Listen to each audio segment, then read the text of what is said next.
Oats, ডিম আর সবজি দিয়ে যে এত সুন্দর প্যানকেক বানানো যায়, না দেখলে বিশ্বাসই করবেন না। খেতে কিন্তু খুবই দুর্দান্ত হয়। এটা খুবই হেলদি একটি ব্রেকফাস্ট, যেটা বাচ্চা থেকে বড় ছোট সবাই খেতে পারেন। আসসালামু আলাইকুম গাইস, স্বপ্নাস কিচেনে সবাইকে স্বাগত। এই রেসিপিটা আপনারা বাচ্চাদের টিফিনেও দিতে পারেন। চলুন তাহলে ওটসের এই প্যানকেক রেসিপিটা শুরু করি। এখানে আমি একটি প্লেটের মধ্যে গাজরকে গ্রেট করে নিয়েছি, ক্যাপসিকাম গ্রেট করে নিয়েছি, ছোট ছোট করে টমেটো কোচানো নিয়েছি আর ধনিয়া পাতা কোচানো নিয়েছি।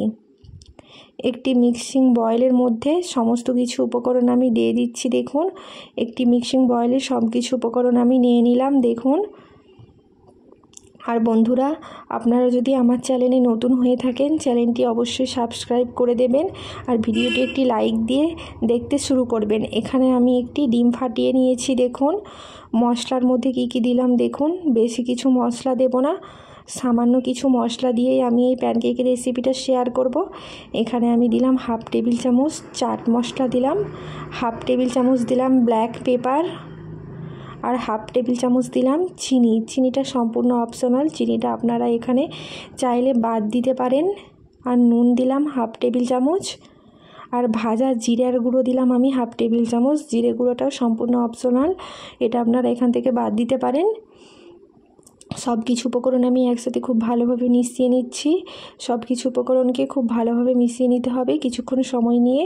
দেখুন, কিছুক্ষণ সময় নিয়ে সব কিছু উপকরণ আমি ভালোভাবে মিক্স করে নিলাম। এর মধ্যে দিয়ে দিলাম আমি পরিমাণ মতন পরিমাপ করে দিয়েছি 3 থেকে 4 টেবিলের মতন ওটস দিলাম। ওটস দিয়ে আরও একবার খুব ভালোভাবে আমি উপকরণটা মিশিয়ে নিচ্ছি, যাতে সব কিছু উপকরণ একসাথে মিশে।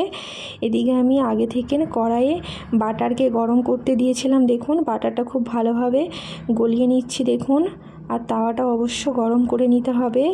দেখুন, বাটারটা খুব ভালোভাবে গলে গেছে। এখানে একটি চামচের সাহায্যে ওটসের এই প্যানকেকগুলো ঠিক গোল গোল করে এইভাবে আমি দিয়ে দিলাম। দেখুন, এইভাবে আমি প্রত্যেকটা প্যানকেক দিয়ে দিলাম।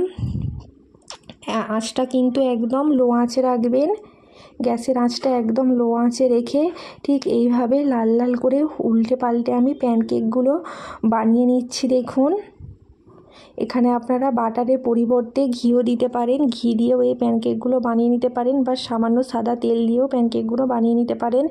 দেখুন, এইভাবে আমি প্রত্যেকটা প্যানকেক বানিয়ে নিলাম। আমি একটা প্যানকেক আপনাদেরকে দেখাচ্ছি। দেখুন কতটা নরম তুলতুলে আর সফট হয়েছে, একটা ভেঙে দেখালাম। দেখুন কতটা ভেতরটা পুরো সবজিতে ভরপুর, খেতে কিন্তু খুবই দুর্দান্ত।